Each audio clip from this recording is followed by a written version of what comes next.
doctor José Sarucán, ex rector de la UNAM, director de Conavio, para mí, desde mi punto de vista, el principal hombre de ciencia de México ocupado del problema ambiental. Y aparte de eso, lo que he visto de usted en distintas reuniones, conferencias, una actitud, podríamos decir, un poco herética ante la vida, la política, ante una actitud crítica, digamos, fundamentalmente. El mundo, México, avanza exitosamente en la destrucción de la naturaleza. Avanza en el consumo de la naturaleza. La economía consume la naturaleza. La urbanización consume la naturaleza. La población y los excesos poblacionales consumen la naturaleza.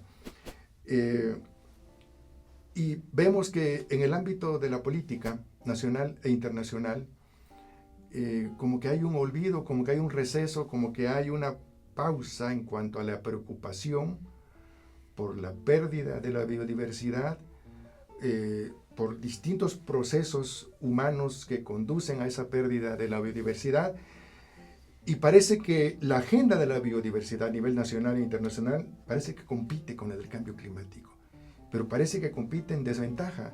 Compite, digamos, por presencia en los medios, en los círculos políticos y también en el aspecto financiero.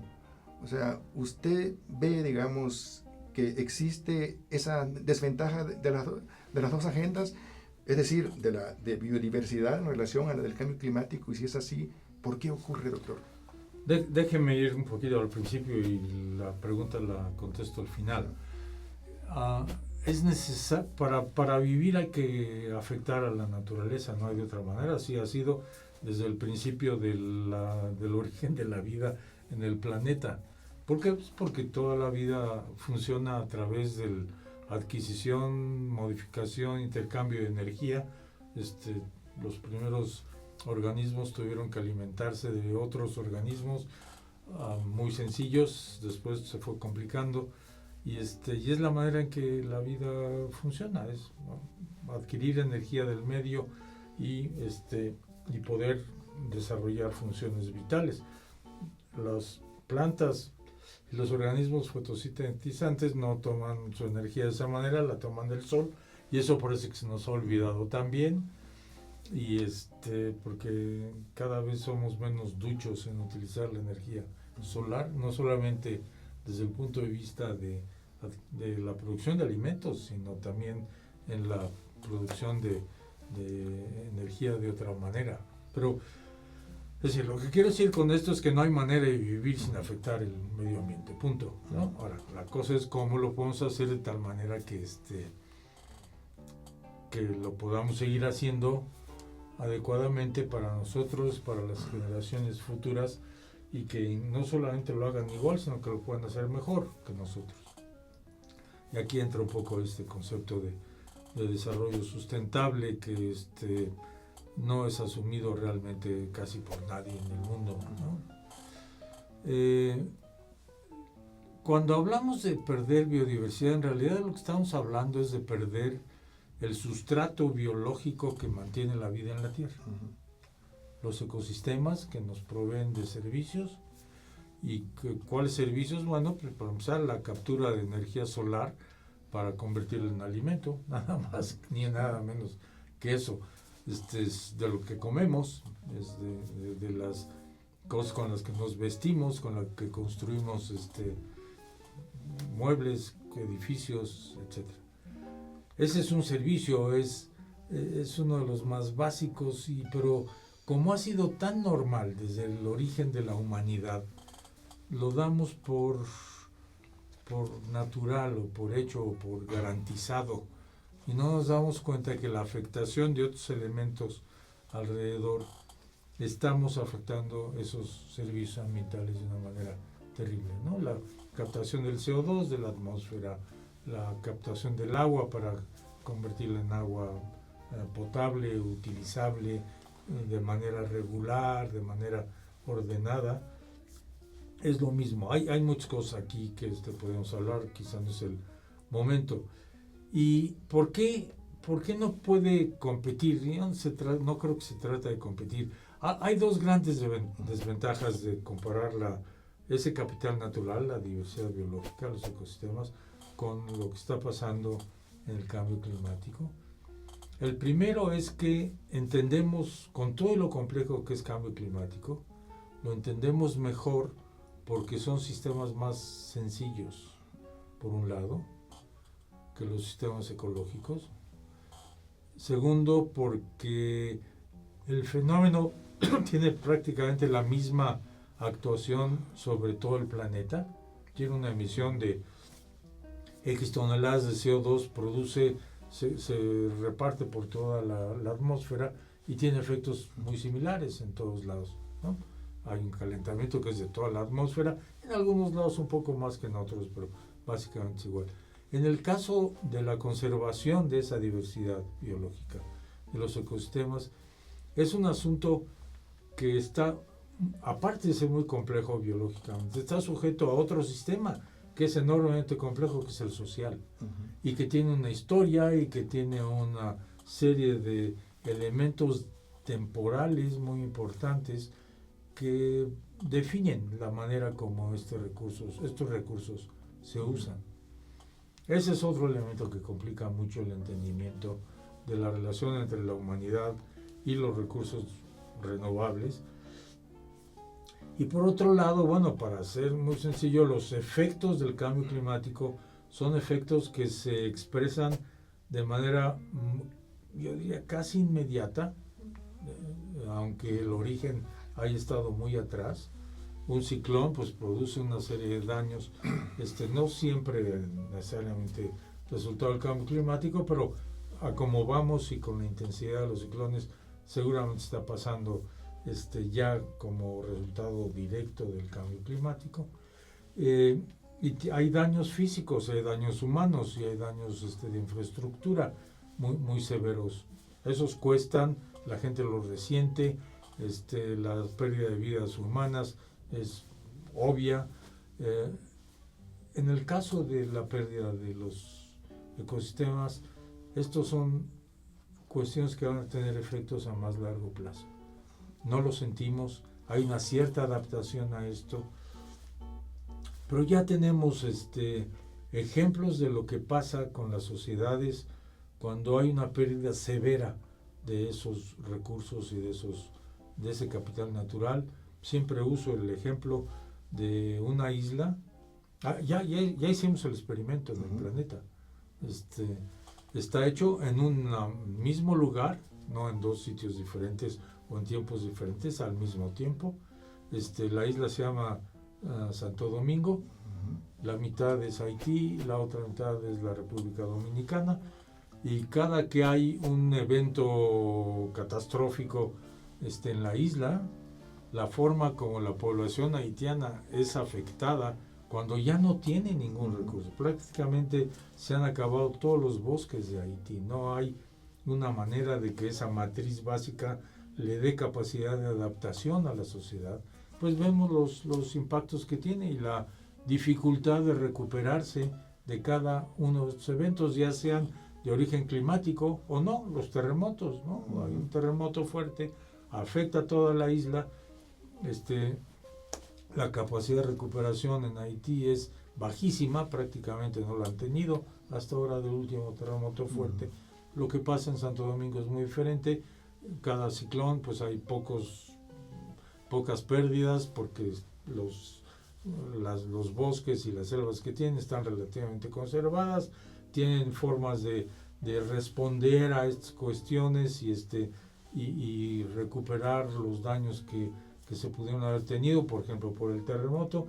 Entonces, yo me pregunto, si tenemos ya un experimento hecho, desafortunado, por cierto, y no hecho al propósito, sino por accidente, ¿por qué no aprendemos de esto y nos damos cuenta que la pérdida del capital natural, de la biodiversidad, es tan severa como los daños que estamos teniendo por el cambio climático? Y no solamente eso, la pérdida de la biodiversidad incrementa, exacerba los problemas de cambio climático en el planeta. Doctor, usted es coordinador, es autor de una gran obra, El Capital Natural en México.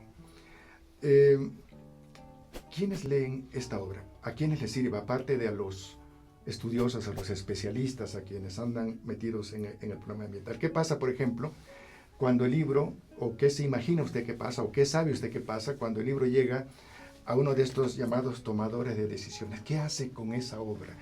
Digamos, ¿sirve para tomar decisiones? ¿Sirve para guiar la acción de alguien? Sobre todo, digamos, si partimos de que es un conocimiento acumulado, es un conocimiento profundo, no se ha hecho en México, no se había hecho en México ese esfuerzo intelectual de sistematizar, de profundizar en todos los ámbitos de lo que se considera, digamos, el capital natural de México. ¿Qué pasa con esa obra cuando llega a las oficinas de gobierno? Y me interesa preguntarle esto, porque me interesa preguntarle que nos explique, digamos, de qué manera ve usted esta relación entre la ciencia que se produce en el ámbito del conocimiento, en el ámbito académico, y lo que se hace como acciones de política pública. ¿Hay relación entre una y otra? Porque hay veces dicen, a lo mejor marchan pues por caminos separados. ¿Hay puntos de conexión? ¿Sirve para algo, para tomar decisiones? Bueno, habría que aclarar, Capital Natural fue una obra que se hizo con 750 participantes, entre autores y revisores, 200 y pico de instituciones, etc. Y la primera cosa es que es una obra realmente una gran participación, no hay muchas de esas en México para, yo diría, casi cualquier tema.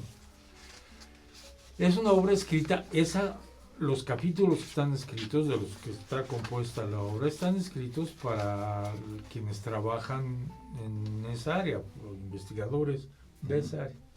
Pero, digamos, es una obra más como para especialistas. Pero hay un resumen para tomadores de decisiones que trata de poner el resultado de todo ese trabajo de manera muy accesible y no técnica para quienes quieren conocer acerca de esos problemas y que esta información les pueda ser útil, ¿no? Yo creo que esa obra, que es el resumen, sí ha estado presente en muchas oficinas de tomadores de decisiones, particularmente en el área que tiene que ver con cuestiones ambientales, ¿no? Vaya, incluso hasta en la Secretaría de Agricultura, lo he visto. Y bueno, uno esperaría que sí, que hay una utilización de esto, porque las preguntas que nos llegan de Semarnat son preguntas que no pueden haber surgido sino después de haber leído algunas de esas cuestiones, sobre recomendaciones o sobre información que se requeriría para tomar una decisión. No, el libro no está escrito como un manual de operaciones, ¿no? Es una cuestión de visión conceptual. Estamos todavía trabajando, nos ha llevado mucho tiempo, en el último de los volúmenes que debe formar parte de esa obra, que es una cuestión prospectiva de escenarios, de qué puede pasar ante esa información si las cosas se hacen de un lado o de otra forma, y darles opciones de decir, bueno, esto es la información que hay, si se toman estos pasos, el resultado muy posible puede ser tal, o si se toman tales otros puede ser tal otro. Por razones que quizá no viene ahorita al caso comentar, está todavía en cocción esto. Antonio Alonso Conchero está trabajando con nosotros para esto. Yo creo que es la mejor persona que podría ayudarnos a escribir esta parte. No es un manual de operaciones, Capital Natural.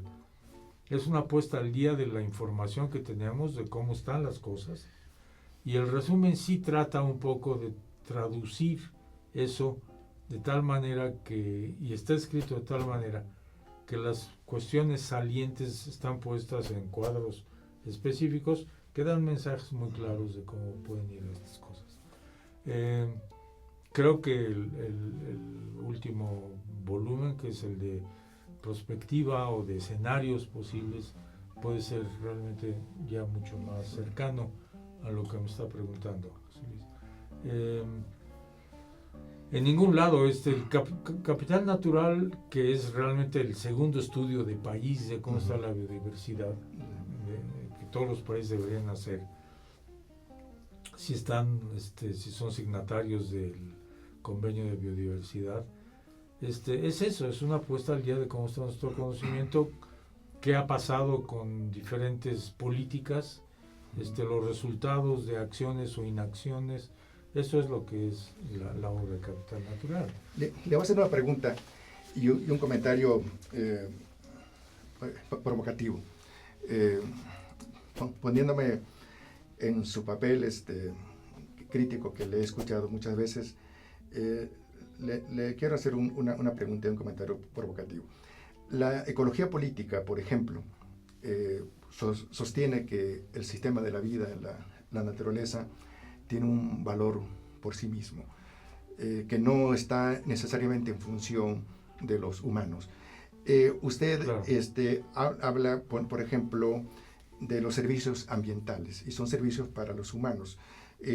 No hemos mencionado servicios para los propios ecosistemas, para el propio mundo no humano.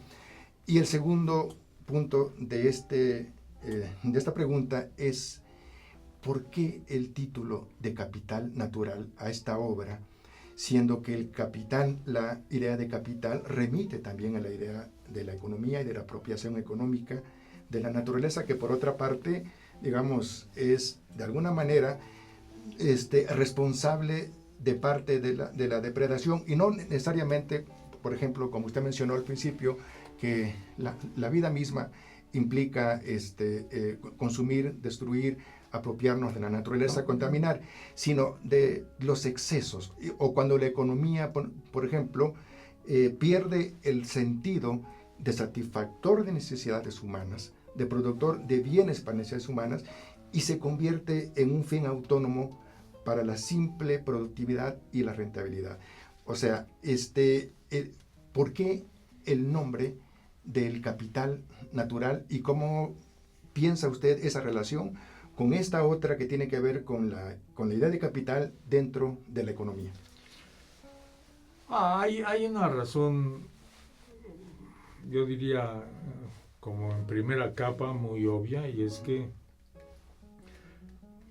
para bien o para mal, yo creo que más bien para lo segundo que para lo primero, muchas de las decisiones de desarrollo de los países están en manos de economistas. Y no tanto quizá por designio de ellos, sino por designio de los grandes capitales que usan esos conceptos para poder conducir desarrollos en cada país y finalmente a escala global de la economía mundial y de los sistemas económicos, básicamente para su beneficio. Estamos claros con eso. Sí. Entonces, una de las ideas, y esto no es algo que es exclusivo de México, varios países con mis colegas lo hemos discutido, fue un poco tratar de hacerles ver a los economistas que son eminentemente ignorantes de la relación que hay entre la sociedad y los recursos. No que no sepan que se usan, sino que no sepan de los efectos que esto tiene sobre los recursos. Darles una idea de que esos servicios, que no son nada más humanos, el servicio de captación de agua, para llamarlo de alguna manera, es igualmente útil para nosotros como es para montones de ecosistemas que están aguas abajo de la zona de captación de la lluvia, ¿no? Entonces tampoco es una cosa tan antropocéntrica. Sí hay un elemento antropocéntrico, obviamente, pero no es exclusivamente antropocéntrico. Yo creo que sería un error pensar que ese concepto de servicios es única y exclusivamente por lo que la humanidad recibe de los ecosistemas donde están en buen estado y dejan de recibirlo donde no están. Si los economistas fueran conscientes de esto, tendríamos una situación enormemente distinta en cuanto a la incorporación de las externalidades económicas en los sistemas de producción. No lo tenemos. Prácticamente nada lleva incorporado el costo ambiental y menos a veces todavía el costo social de esos modos de producción. Yo pienso que es una manera de empezar a hacerles pensar que esas externalidades, por lo menos en lo que se refiere a la parte ambiental, las otras son igualmente importantes, las sociales, deberían empezar a tomarse en cuenta en las cuentas nacionales y en la forma como se toman decisiones. Las cuentas nacionales no es más que el producto de los resultados de las decisiones que se toman de hacia dónde y cómo marchar en el desarrollo. Y si esto realmente implica un mayor bienestar de la gente que vive en ese país o no. Creo que, visto desde este punto de vista, el hecho de asignarle un valor que sea más o menos entendible a quienes funcionan básicamente a base de estos valores para tomar decisiones supuestamente en beneficio de la sociedad, pues es un intento simplemente de que realmente puedan incorporar estos elementos en su cabeza y los entiendan. Algo ha pasado que ya hay una creciente corriente de economistas realmente muy conscientes de la enorme importancia del medio ambiente en el sentido más amplio de la palabra, en las formas de desarrollo de los países y en el bienestar de las sociedades. Cada vez más críticos, países que ya incorporan costo ambiental en los costos nacionales, igual que pues el deterioro de la infraestructura o la pérdida de capitales o cosas de este tipo. Yo no soy un economista, pero sí entiendo que tratar de transmitirle a tomadores de decisiones de este tipo estos elementos puede ayudar a que sean un poco más sensatos en la manera como toman decisiones de por dónde se debe desarrollar un país. Y yo creo que este es básicamente el propósito de dar, primero usar ese concepto de servicios ecosistémicos, pero como repito, no son únicamente antropocéntricos. Y segundo, de hasta cierto punto tratar de darles un valor a esos servicios. El valor, ¿cómo puede ser? Bueno, pues simplemente calcular que si deforesto una zona, los deslaves que vienen y las inundaciones que ocurren tienen costos en las casas, en la infraestructura, en las vidas humanas, etc. Eso finalmente tiene un valor. Yo no lo haría en esos sentidos. Yo diría simplemente el bosque debe estar donde está porque es parte de la naturaleza en la que vivimos y de los ecosistemas de los que nosotros nos originamos. Tenemos que respetarlos y cuidarlos porque somos parte de esa naturaleza. Y ese concepto no está.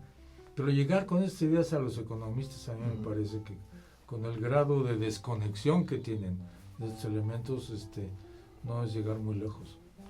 Sí, bueno, finalmente, otra vez regresando a nivel de toma de decisiones, de política pública, hay una información grande, básica, por ejemplo, en esta obra del Capital Natural y en muchas otras obras, por ejemplo, en el trabajo del doctor Molina sobre los factores y consecuencias de la calidad del aire en el Valle de México, sobre distintos ámbitos del conocimiento, hay un cuerpo de saber, hay un cuerpo de conocimientos que uno, por ejemplo, ingenuamente podría pensar, si los que toman decisiones tomaran ese conocimiento, sustentaran sus propuestas de política pública para tratar de corregir problemas, ¿no sería exitoso un político que operara de esa manera y que pusiera en práctica este conocimiento que está disponible, que está avalado por la comunidad científica? ¿Qué es lo que hace que no ocurra así, porque no podemos decir que es porque los tomadores de decisiones son ignorantes, son tontos. Hay veces pueden ser ignorantes, digamos. Sí, pero en general no son tontos. General no son tontos. O sea, ¿qué es lo que explica que existiendo ese conocimiento, pudiendo basar decisiones en ese conocimiento, no se utilice para tomar las decisiones más apropiadas, más adecuadas? ¿Qué es lo que falta allí desde su punto de vista? Nosotros. La sociedad, ciudadanía. Sí, una ciudadanía que está bien informada de lo que está pasando en el mundo y en el planeta y en nuestro país, informada con los mejores datos, los más honestos y los más creíbles, para que se dé cuenta de lo que sus diferentes opciones de demanda, de estilos de vida, etcétera, tiene como impacto en la naturaleza y en el ambiente, en la atmósfera, por el uso de los recursos que demanda, por la cantidad de energía que requiere para vivir en un estilo de vida determinado, que cada vez más es dominante como el modelo del American Way of Life. Si usted tiene una sociedad básicamente vendida a esa idea, sin ninguna información que le haga pensar en los impactos de cómo está viviendo, ningún político va a ser suficientemente tarugo para ir en contra de ese tipo de expectativas o incluso sentimientos de qué es lo que hay que hacer para estar bien, para las futuras generaciones, para sus hijos, para sus nietos.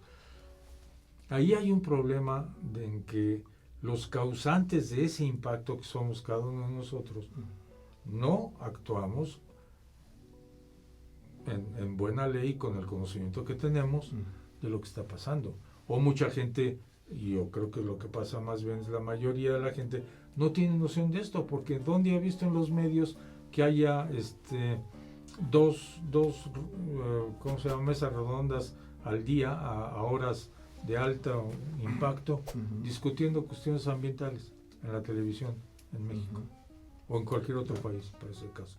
En ningún lado. ¿Por qué? Porque las estaciones que pasan esos programas son sostenidos por los anuncios de los que producen los productos que hay que consumir.